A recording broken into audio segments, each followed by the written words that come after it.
لله وكفى وسلام على عباده الذين اصطفى أما بعد قال الله تعالى في القرآن المجيد والفرقان الحميد فأعوذ بالله من الشيطان الرجيم بسم الله الرحمن الرحيم أحل الله البيع وحرم الربا صدق الله العظيم.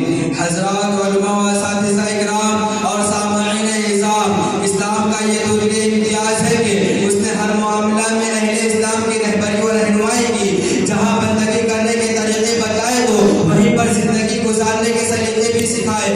جہاں اجتماعیت کے فضائل سے آشنا کیا تو وہیں پر معاشرتی و انفرادی مسائل سے بھی آگاہ کیا. اگر اسلامی تعلیمات کا جائزہ لیا جائے تو یہ بات اظہر میں شمس ہو جائے گی کہ اسلام نے اکل حلال کی اہمیت کو جا بجا اجاگر کر دیا تو ساتھ ہی ساتھ اکل حرام کو ناجائز و باطل قرار دیا.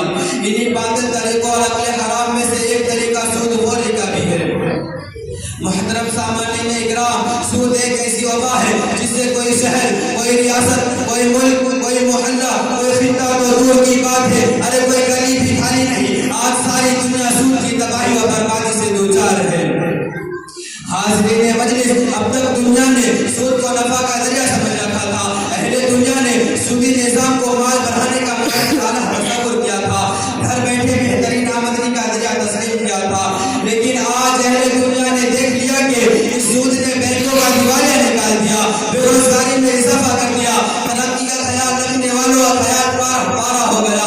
اس نے سب کو پریشان کر دیا، اموات میں اضافہ کر دیا، کمزور اور قرضداروں کو غلامی کی زنجیر میں کر دیا. الغرض اس سود نے ہر طرف ایک طوفان طاغوتی مچا دیا ہے. اور آج ساری دنیا یہ کہنے پر مجبور ہے کہ سچ فرمایا اللہ سبحانہ و تعالی نے کہ یمحق اللہ الربا، کہ اللہ سود کو گھٹا دے گا اور سودی نظام میں ملوث افراد کو مزہ چکھا دے گا. مسلمانان گرامی قدر، مذہب اسلام میں سود کھانا جائز نہیں بلکہ حرام ہے. لیکن تجارت جتنی چاہو خوب کرو، حلال طریقہ ہے، سنت مصطفیٰ صلی اللہ علیہ وسلم ہے. شریعت نے کوئی روک نہیں لگائی، مگر جب سودی نظام کی باری آئی تو میرے اللہ نے صاف طور پر اعلان فرما دیا کہ احل اللہ البیع وحرم الربا، کہ اللہ نے تجارت کو حلال کیا ہے اور سود کو حرام قرار دیا ہے. برادران محترم، ایک بات یاد رکھ لیجیے کہ دنیا میں لعنت سے بڑھ کر کوئی بددعا نہیں. میرے رسول چمن رسالت کے مہندے پھول جن پر ہو رحمت الہی کا نزول، حضرت محمد رسول اللہ صلی اللہ علیہ وسلم نے سودی نظام کی قباحت کو بیان کرتے ہوئے فرمایا کہ ساری زندگی سود کھانا تو دور کی بات، سودی کمائی تو دور کی بات ہے. ارے سودی رقم سے کھایا ہوا ایک لقمہ اتنا بڑا ہے کہ میرے رسول صلی اللہ علیہ وسلم نے صاف فرما دیا کہ برادران محترم، ایک بات یاد رکھ لیجیے کہ دنیا میں لعنت سے بڑھ کر کوئی بددعا نہیں. میرے رسول صلی اللہ علیہ وسلم چمن رسالت کے مہندے پھول جن پر ہو رحمت الہی کا نزول، حضرت محمد رسول اللہ صلی اللہ علیہ وسلم نے دنیا میں کسی پر بھی لعنت نہیں فرمائی. آپ نے دشمنوں کے ساتھ بھی رحمت والا برتاؤ کیا. لوگوں نے گالیاں دی تو آپ صلی اللہ علیہ وسلم نے ان کو دعائیں دی. الغرض کسی پر بھی لعنت نہیں فرمائی. مگر جب سود خور کا تذکرہ آیا تو لسان رحمت للعالمین بھی یہ کہنے پر مجبور ہو گئے کہ لعن اللہ آکل الربا وموکلہ وشاہدہ وکاتبہ، یعنی صرف سود خور پر اللہ کی لعنت نہیں، سود کھلانے والے پر اللہ کی لعنت ہے، سود دینے والے پر اللہ کی لعنت ہے، سود گواہ بننے والے پر اللہ کی لعنت ہے، سود قرض کو لکھنے والے پر اللہ کی لعنت ہے. الغرض سودی نظام میں تمام افراد پر یکساں لعنت الہی ہے. اسی پر بس نہیں، اللہ نے ہر گناہ کرنے پر عذاب کی وعید بتائی، ڈرایا دھمکایا. مگر جب سودی نظام کی باری آئی تو اللہ نے بھی سود خور کے خلاف لعنت کا اعلان فرما دیا. چنانچہ ارشاد باری ہے، یا ایھا الذین آمنوا اتقوا اللہ وذروا ما بقی من الربا ان کنتم مؤمنین فإن لم تفعلوا فأذنوا بحرب من اللہ ورسولہ، یعنی اے ایمان والو، اللہ سے ڈرو اور اپنے مال کو لگا ہوا سود چھوڑ دو اگر تم مومن ہو. اگر ایسا نہیں کرو گے تو اللہ رسول اللہ صلی اللہ علیہ وسلم سے جنگ کے لیے تیار ہو جاؤ. اندازہ لگائیے کہ اللہ نے کتنی بڑی بات بیان فرمائی کہ اگر تمہارے اندر ایمان ہے تو سود چھوڑ دو. تو پتہ چلا کہ ایمان اور سود ایک جگہ جمع نہیں ہو سکتے. جب تک کہ آدمی سودی نظام سے دور نہیں رہے گا اس کا ایمان بھی کامل نہیں، بلکہ اللہ نے اس کے خلاف لعنت کا اعلان فرمایا ہے. اور ہمارے رسول آقا نامدار مدنی تاجدار حضرت محمد رسول اللہ صلی اللہ علیہ وسلم نے سودی نظام کی قباحت کو بیان کرتے ہوئے فرمایا کہ زندگی سود کھانا تو دور کی بات، سودی کمائی تو دور کی بات ہے، ارے سودی رقم سے کھایا ہوا ایک لقمہ اتنا بڑا ہے کہ میرے رسول نے صاف فرما دیا کہ سود کا ایک لقمہ کھانا وہ اپنی ماں سے ایک مرتبہ نہیں، 2 مرتبہ نہیں، ارے 3 مرتبہ نہیں بلکہ 70 مرتبہ زنا کرنے کے برابر ہے۔ اب بتاؤ کس میں دم ہے کہ وہ اپنی ماں کو زانیہ بنا ڈالے۔